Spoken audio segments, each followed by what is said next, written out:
வெறும் 3G விட்டதுல. அது ரொம்ப லிமிட்டடான பேண்ட்வித் தான் அலாட் ஆயிருக்கு. ஆனா இத வச்சுதான் கணக்கு வச்சுதான் கண்ட்ரோலர் அண்ட் ஆடிட்டர் ஜெனரல் இதுக்கே இவ்வளவுனா அதுக்கு எவ்வளவு கிடைச்சிருக்கணும், ஏலத்துல ஏன் விடலன்னு சொல்லி அவர் ஒரு கணக்கு போட்டு, கற்பனையெல்லாம் கிடையாது, அது ஒரு கணக்கு.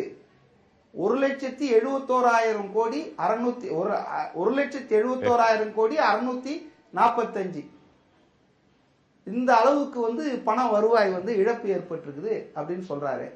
அப்போ இன்னைக்கு பாத்தீங்கன்னு சொன்னா 2G ஸ்பெக்ட்ரம் ஒதுக்கீட்டுல துவக்கத்திலிருந்தே அமைச்சராக இருந்த ராஜா வந்து விதிகளை எப்படி வளைப்பது, விதிகளை எப்படி மீறுவது, அதிகாரிகளெல்லாம் மிரட்டினாருங்க. ஒரு அதிகாரி, ஒரு அம்மையார், இன்னைக்கு அவங்க விஆர்எஸ்ல போயிட்டாங்க, மஞ்சு மாதவன் சொல்லிட்டு, அவங்க வந்து ஒரு டைரக்டர் ஃபைனான்ஸா இருந்தவங்க.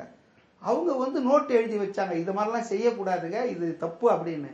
உடனே நீ என்ன அந்த கம்பெனிக்காரங்கிட்ட காசு வாங்கிட்டியா, இதெல்லாம் எழுதி வைக்கிறேன்னு சொல்லி மன உளைச்சலுக்கு ஆளாகி நேர்மையான அதிகாரி லீவ்ல போய் விஆர்எஸ்ல போய் ஓய்வே எடுத்துட்டாங்க. இதெல்லாம் ரெக்கார்டு இருக்கு இல்ல? இருக்கு. இதெல்லாம் வந்து ரெக்கார்டு இல்லாம நான் சொல்லல. Everything is in record, everything is in file. அதனாலதான் திரு ராஜா அவர்கள் இப்போ வந்து காட் ரெட் ஹேண்டட். அவர் வந்து தப்பவே முடியாது, எல்லாத்துக்கும் எழுத்துப்பூர்வமா இருக்குது, எல்லாம் பண்ணியிருக்காங்க. இப்ப இதுல கூட பாத்தீங்கன்னு சொன்னா, அதாவது நம்ம உண்மையிலே நம்முடைய அரசியல் எப்படி இருக்குதுன்னு பாத்தீங்கன்னா, ஒரு பிரதமர் இன்னைக்கு கோர்ட்ல கூட பேப்பர்ல நேத்துக்கு இது பண்ணதெல்லாம் வந்திருக்கு உச்ச நீதிமன்றத்துல. அதாவது ஒரு பிரதமர் இதை செய்யாதன்னு சொல்றாரு, ஒரு அமைச்சர் நான் இதை செய்யறேன்னு சொல்லி லெட்டர் போடுறாரு, அதுக்கு அடுத்த நாள் பிரதமர் உங்கள் கடிதம் கிடைத்தது, வெறும் அக்னாலஜ்மெண்ட் தான். என்னங்க இது? செய்தது சரியா தவறா, செய்யக்கூடாதுன்னு சொல்ற ஒரு இது எதுவுமே கிடையாது. அப்போ இன்னைக்கு ராஜா சொல்றாருன்னா எல்லாம் பிரதமருக்கு தெரிந்துதான் செய்தேன், தெரிந்துதான் செய்யறாருன்னா, இந்த உங்கள் கடிதம் கிடைத்ததுன்னு இவர் அக்னாலஜ்மெண்ட் போட்டார் இல்லையா, அதை தான் அவர் வகையா என்ன சொல்றாருன்னா, நான் பிரதமருக்கு சொல்லிட்டேங்க, அவர் அப்ஜெக்ட் பண்ணல, அவர் கிடைத்ததுன்னு சொல்லிட்டாரு கடிதம், மௌனம் சம்மதம், ஆகவே பிரதமருக்கு தெரிந்துதான் எல்லாம் செய்தேன்றார். ஆனா அதே மாதிரி அவர் ரெண்டு விஷயங்கள் சொல்றாரு. ஒன்னு வந்து எல்லாமே பிரதமர் தெரியும்னு சொல்றாரு, ரெண்டாவது வந்து எனக்கு முன்னாடி இருந்தவங்க செய்ததுதான் நானும் செய்திருக்கேன்னு. அது ப்ராபபிளி அது தப்புங்க. அதாவது வந்து ட்ராய்னு ஒண்ணு இருக்குங்க. இப்போ 4-5 பிளேயர்ஸ் டீம் ஆடும்போது ஒரு ரெஃப்ரி தேவை. முன்னாலெல்லாம் பாத்தீங்கன்னா டெலிகம்யூனிகேஷன்ல, இப்ப இன்னைக்கு இன்சூரன்ஸுக்கும் அந்த மாதிரி வந்தாச்சு, இருடான்னு வருது, ட்ராய்னு வருது, Telecom Regulatory Authority of India. இப்போ 4-5 தனியார் நிறுவனங்கள், அரசு துறை நிறுவனங்கள்லாம் போகும்போது அதை ரெகுலேட் பண்றதுக்கு ஒரு ஆள் வேணும்னு ட்ராய்னு ஒரு ஆளை போட்டாங்க.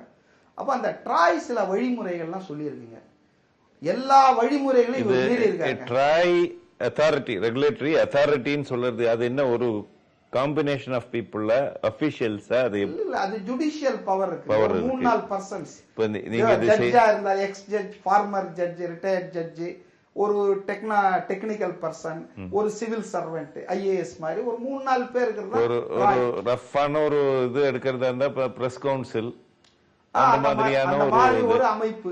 ஓகே, பட் அது ஒன்னும் அவ்வளவு பவர்ஃபுல் இல்லன்றது இப்பதான் நமக்கு தெரியுது. ஏன்னா அதனுடைய ரெக்கமெண்டேஷன், அதனுடைய அறிவுரைகள்லாம் தூக்கி பிரைம் மினிஸ்டர் தூக்கி குப்பையில போட்டவரு ட்ராய் இதை எதுவுமே அவரு செய்யல. ரெண்டாவது, மற்ற அமைச்சர்கள் செய்ததான் நான் செய்யறேன்னு சொல்றாரு பாருங்க, அது முற்றிலும் பொய். மற்ற அமைச்சர்கள் யாரும் மனு தாக்கல் செய்ய கடைசி நாள்னு சொல்லி மனுக்கெல்லாம் வாங்கிட்டு ஒரு 10 நாள் கழிச்சு மனு தாக்கல் செய்யற தேதியை வந்து ஒரு வாரத்துக்கு முன்னால பண்ணி மற்றதெல்லாம் நிராகரிக்கல. இதெல்லாம் வந்து ரெண்டாவது, இந்த முன் வந்தவருக்கு முன் உரிமைன்னு சொன்னார் பாருங்க. சாதாரணமா என்ன நினைப்போம், அப்ளிகேஷன் போடுறது தானேங்க ஃபர்ஸ்ட் கம் ஃபர்ஸ்ட் சர்வ், அப்படிதான் எல்லாரும் போட்டாங்க. ஆனா இவர் அதுலயும் ஒரு விளையாட்டு விளையாடி யாரு முதல் பணம் கட்டினானோ அவனுக்கிட்ட எப்படி இதை முதல்ல சொல்லல. இப்போ ஒரு அரசாங்கத்துல இருந்து நீங்க சொல்றீங்கன்னா கிறிஸ்டல் கிளியரா இருக்கணும், அதுதானே ஒரு பகிரங்கத்தன்மை, ஓப்பன்னஸ், அதை தானே பிரதமர் செய்யணும்னு இவர் எழுதி இருக்கிறாரு. டிரான்ஸ்பரண்டா இருங்க, ஏலத்துக்கு கொடுங்க, பொறுமையா இருங்க, அவசரப்படாதீங்கன்னு சொல்றாரு. அடுத்த நாள் நான் செஞ்சிட்டேன்னு இவர் லெட்டர் போடுறாரு, அவர் உங்கள் கடிதம் கிடைத்ததுன்றாரு. என்ன நடக்குது நாட்டுல? முதல்ல இது வந்து கிளம்பிச்சுங்க பூதம், அப்புறம் இதை அமைக்கிட்டாங்க. இல்ல இது கேஸ் போட்டவெல்லாம் வித்ட்ரா பண்ணிட்டு போனான். அந்த இதுக்கு தான் வரேன். இப்ப 2 வருஷம் முன்னாடியே இந்த விஷயம் வெளியே வந்து சார், எங்க சம்மேளனம் நாங்க வந்து 2007 பகிரங்கமா விசாரணை கேட்டோம் சார். என்ன கேட்டோம்னா, இதுல வந்து அப்ப 60,000 கோடின்னு தான் சார் எங்களுக்கு கணக்கு சொன்னாங்க. அப்புறம் அது 1 லட்சம் ஆகி இப்போ 1,76,000 உண்மையில விசாரிச்சா இதை விட அதிகமா இருக்குமோ என்ற சந்தேகம் எங்களுக்கு இருக்குது. அப்ப 60,000 கோடி ஊழல் நடந்துட்டு இருக்கும் போதே நாங்க தேசிய தொலைத்தொடர்பு ஊழியர் சம்மேளனத்தின் சார்பில் டெல்லியில போய் நாங்க கேட்டோம், உச்ச நீதிமன்றத்துல பணிபுரிகிற ரிட்டையர்ட் ஜட்ஜினா கூட எங்களுக்கு நம்பிக்கை இல்லை. உச்ச நீதிமன்றத்துல சர்வீஸ்ல இருக்கிற ஜட்ஜை வச்சு விசாரிக்கிற வரைக்கும் சம்பந்தப்பட்ட அமைச்சர் அந்த இலாக்காவிலிருந்து வேற இலாக்காவுக்கு இருக்கட்டும். ஏன்னா சீசரின் மனைவி சந்தேகத்துக்கு அப்பால் பட்டவரா இருக்கணும். என் இலாக்கால விசாரணை நடக்குது, நானே மந்திரியா இருப்பேன்னா நல்லா இருக்காதுன்றதால அவர் ராஜினாமா கூட நாங்க சொல்லல. நீங்க வேறு இலாக்காவுக்கு அவரை மாத்திடுங்க பிரதமர் அவர்களே, சர்வீஸ்ல இருக்கிற சுப்ரீம் கோர்ட் ஜட்ஜை வச்சு விசாரிங்கன்னா எல்லாம் கடப்பாறையை முழுங்கிட்டு சுக்கு கசாயம் சாப்பிட்டா மாதிரி இருந்தாங்க. இன்னைக்கு ஏதோ நாங்கள் கடுபிடிச்சிட்டோம், அதை பண்ணிட்டோம், இதை பண்ணிட்டோன்றதெல்லாம் ஊரா ஏமாத்துற வேலை. நாங்க எவ்வளவு கஷ்டப்பட்டிருக்கோம், எவ்வளவு மிரட்டப்பட்டிருக்கிறோம், எவ்வளவு அச்சுறுத்தலுக்கு ஆளாக்கணும். அப்ப இதெல்லாம் நடந்து யாரோ ஒரு புண்ணியவான் டெல்லி ஹைகோர்ட்ல கேஸ போட்டாங்க. டெல்லி ஹைகோர்ட் ஜட்ஜி சொல்றாரு, இனியா சினிமா டிக்கெட் கொடுக்குற மாதிரி இந்த விலை மதிப்பற்ற ஸ்பெக்ட்ரம்ன்றது நான் ஆரம்பத்துல சொன்ன பாருங்க. ஸ்பெக்ட்ரம்னா என்ன அப்படின்னு நீங்க கேட்டீங்க, நான் அதை சொல்லல. ஸ்பெக்ட்ரம் எதுக்கு தேவைன்றதை நான் சொன்னேன். இப்ப சொல்றேன், ஸ்பெக்ட்ரம்ன்றது இந்த அண்டவெளி இருக்கு இல்லையா, எப்படி ரேடியோ வேவ்ஸ், இது இந்த அரசுக்கு சொந்தமானது. இது ஸ்பார்ஸ் ரொம்ப அதிகம் இல்லை. இது ஒவ்வொருவரா பிரிச்சு கொடுக்குறான். ராணுவத்துக்கு இந்த செக்மெண்ட்லாம் ராணுவம் வச்சுக்கலாம், அதுக்குள்ள நீங்க போக முடியாது. போலீஸ் ஒயர்லெஸ்க்குன்னு ஒரு செக்மெண்ட் வச்சிருக்கான். விவித பாரதி ஒளிபரப்புக்குன்னு ஒண்ணு வச்சிருக்கான். அந்த நீங்க ரேடியோல பாத்தீங்கன்னா இத்தனை கிலோ ஹெர்ட்ஸ் அப்படி போட்டா அந்த ஸ்டேஷன் வரும். அப்போ இது வந்து ஒரு தேச சொத்து, இது ஒன்றும் அதிகமா கிடைக்கக்கூடியது இல்லை. இதை போய் சினிமா டிக்கெட் மாதிரி வித்திருக்கிறீங்களேயான்னு டெல்லி ஹைகோர்ட் நீதிபதி கேட்டார். ஆனா என்ன ஆச்சு, அப்பவும் பத்திரிகைகள்ல பரபரப்பா டெய்லி போட்டாங்க. அப்புறம் அது அமுங்கிடுச்சு. இதுல எனக்கு என்ன தெரிஞ்சதுன்னா, எவன் கேஸ் போட்டானோ அவனே வாபஸ் வாங்கிட்டான். அப்ப அவன் வாபஸ் வாங்கினானா அவனை வாபஸ் வாங்க வச்சிருக்காங்க அப்படின்றது அர்த்தம். நம்ம நாட்டுல நமக்கு இது கூட புரியலன்னா இந்தியரா இருக்க லாயகே கண்டிப்பா அதுவும் கோர்ட்ல இருந்து அவங்களுக்கு ஃபேவரபிளான ஒரு வர நேரத்துல கோர்ட்ல இருந்து அவங்க வாபஸ் வாங்கினாங்க. சோ வாபஸ் பெறப்பட்டது என்பதுதான் கட்டாயப்படுத்தப்பட்டார். சோ அதோட அமுகி போச்சு. ஆனா திரும்ப இது எப்போ, அதாவது UPA 1ல தொடங்கி UPA 2ல தான் இப்போ இது ஆயிருக்கு. அப்ப UPA 2ல இது எப்ப தோணுச்சுன்னா, சாதாரண ஆட்களுக்கு புரிஞ்சிச்சு 3G 1 லட்சம் கோடிக்கு விலை போயிருக்குதுன்னா இது என்ன 1000 கோடியோட ஊத்தி மூடிட்டானுங்களே, அப்ப சொன்னது கரெக்ட் தானா? அப்ப ஒரு கம்பேரிட்டிவ் ஸ்டடி பண்ணிட்டாங்க ஜனங்க. என்ன அது இது வந்து இவ்வளவு விலைக்கு போகும்போது அது ஏன் இவ்வளவு குறைவா போச்சு அப்படின் போதுதான் விஸ்வரூபம் எடுத்தது. அப்போ ஸ்பெக்ட்ரம் அலாட்மெண்ட் துவங்கியதுல இருந்து இன்னைய வரைக்கும் இருக்கிறத ஆராய்ச்சி பண்ணுங்க. நமக்கு வந்து இவரை பிடிங்க அவரை பிடிங்க, அவர் இருந்த பீரியட விட்டுருங்க, பிஜேபி பீரியட விட்டுருங்க, இல்ல தயாநிதி மாறன் பீரியட் விசாரிக்காதீங்க, அதெல்லாம் நம்ம சொல்றது ஸ்பெக்ட்ரம் விநியோகத்துல ஒதுக்குனதுல முறைகேடு தொடக்கத்துல இருந்தே ஆதியில இருந்தே எடுங்க.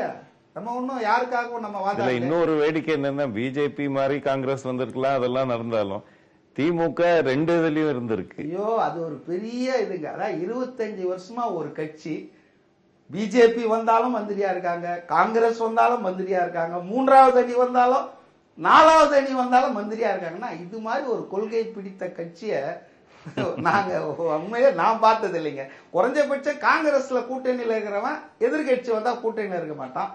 இப்ப இங்க பாத்தீங்கன்னா 25 வருஷமா இருந்திருக்காங்க. இதை விட தமாஷ் என்னன்னா, ஒரு விஷயம் நான் ஷேர் பண்ண விரும்புறேன்.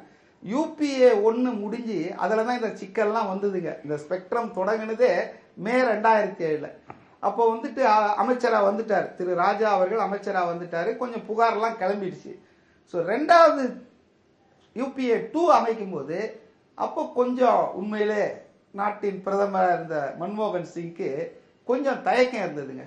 அதாவது PR பாலு, ராஜா இவங்க பேருக்கு வந்து 2 பேருக்குமே மந்திரி கொடுக்கறது இல்லை, 2வது இந்த டெலிகாம் மினிஸ்ட்ரியே கொடுக்கறது இல்லை அப்படின்றதுல அவர் உறுதியா இருந்தார். சேனல்ஸ் எல்லாம் போட்டு காட்டிட்டே இருந்தா அந்த ஃபார்மேஷன் ஆஃப் தி மினிஸ்ட்ரி போது இவங்க 2 பேருக்கும் இடையிலன்னு பிரதமர் சொல்லிட்டாருன்னு போட்டு காட்டிட்டே இருக்கான். இப்போ இந்த நீராராடியா டேப்பை பார்க்கும்போது தான் இதுக்கு பின்னால என்னெல்லாம் நடந்துன்னு தெரியும். திடீர்னு பாத்தீங்கன்னா prime minister no no no they are my honoured colleagues, அவங்க என்னுடைய மரியாதைக்குரிய கொலீக்ஸ்ன்னு சொல்றாருன்னு சொன்னா என்ன வாட் எ ஃபால். அதாவது ஒரு தவறு செய்யறான், தவறு செய்தவன் திருந்த பார்க்கணும், தப்பு செய்தவன் வருந்தி ஆகணும். தவறு நடக்குது தன் கண் முன்னாலே தெரிஞ்சு இவங்களை அவாய்ட் பண்ணணும்னு சொல்லி சொன்ன பிரதமர் அவருக்கு மேல ஏதோ ஒரு சக்தி ஆப்ரேட் ஆகிதான் அவங்களுக்கு கொடுத்தது மட்டும் இல்ல, அதே டெலிகாம கொடுத்தாங்க. இப்ப எனக்கு என்ன சந்தேகம்னா, இப்ப அவங்க சீன் எவ்ரிதிங், எனக்கு என்ன சந்தேகம் வருதுன்னா, இவ்வளவு அவங்க உடம்பு புடியா இந்த டெலிகாம வாங்கினதுக்கு காரணம் என்னன்னா, வேற எவனாவது மந்திரி அதுல உட்கார்ந்து ஃபைல திறந்தான்னா இந்த பூதங்கள் எல்லாம் பூதங்கள் கிளம்புறது மட்டும் இல்ல, இவ்வளவு பெரிய தங்கச்சுரங்க இருந்திருக்குது, இது என்ன ஆச்சு நோண்ட ஆரம்பிச்சிருவாங்க, நம்மளே இதை பிடிச்சிருவோம்னு சொல்லி. அப்போ டெலிகாம் மினிஸ்ட்ரிக்கு ஏன் இவ்வளவு முக்கியத்துவம்? இப்ப தமிழ்நாட்டில் எவ்வளவு பிரச்சனைகள் இருக்குதுங்க, தமிழகத்தை வளப்படுத்த எவ்வளவு இலாக்காக்களை கேட்டிருக்கலாம் இல்லையா? ஆனா அந்த இலாக்காக்கள்லாம் கேட்காம டெலிகாம் மினிஸ்ட்ரி தான் வேணும்னு அடம் பிடிச்சு அதே அமைச்சருக்கு வாங்கி கொடுத்ததுல இப்ப எல்லாம் தெளிவா ஜனங்களுக்கு புரிஞ்சு போச்சு. ஓ சம்திங். இதுல இன்னொரு இது என்னன்னா, அந்த டெலிகாம் மினிஸ்ட்ரியை வாங்கி தயாநிதி மாறனுக்கு கொடுக்கல, ராஜாவுக்கு தான் கொடுத்திருக்காங்க. அப்ப அதுலயும் ஒரு சம் ரீசன் இருக்கணும் இல்லைங்களா? அதாவது ஒரு தொடர்பு இருக்கணும் இல்லைங்களா? வேற ஆள போட்டா கூட அவன் ஏதாவது தப்பு தவறா பண்ணி சிக்கலாயிடும் இல்லையா? ஆக ஒரு டு மெயின்டைன் த கண்டினியூட்டி, தொடர்ந்து இருக்கணும்ன்றதுக்காக தான் அவரை போட்டிருப்பாங்க நான் நினைக்கிறேன்.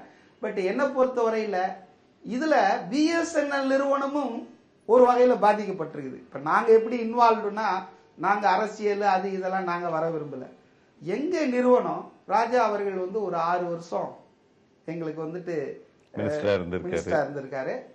இந்த பீரியட்ல தான் பாத்தீங்கன்னா எப்படி இருந்தாலும் இப்படி ஆயிட்டேன்ற மாதிரி 10,000 கோடி லாபம் சம்பாதிச்சிட்டு இருந்த பிஎஸ்என்எல் இன்னைக்கு 5,000 கோடி லாஸ்ல கொண்டு விட்டு போயிட்டார்.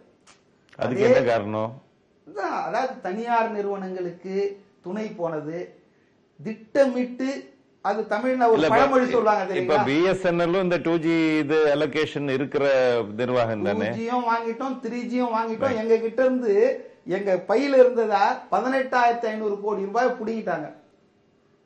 இப்ப அதனால நாங்க லாஸ்ல ஆயிட்டோம். அப்போ பிஎஸ்என்எல் நிறுவனம் வளர்ச்சி பெறாமல் தடுக்கிறது, திட்டமிட்டு தடுத்தாங்க. அதனுடைய எக்ஸ்பான்ஷன் ப்ரோக்ராம்ஸ் எல்லாம் ஸ்டாப் பண்ணாங்க.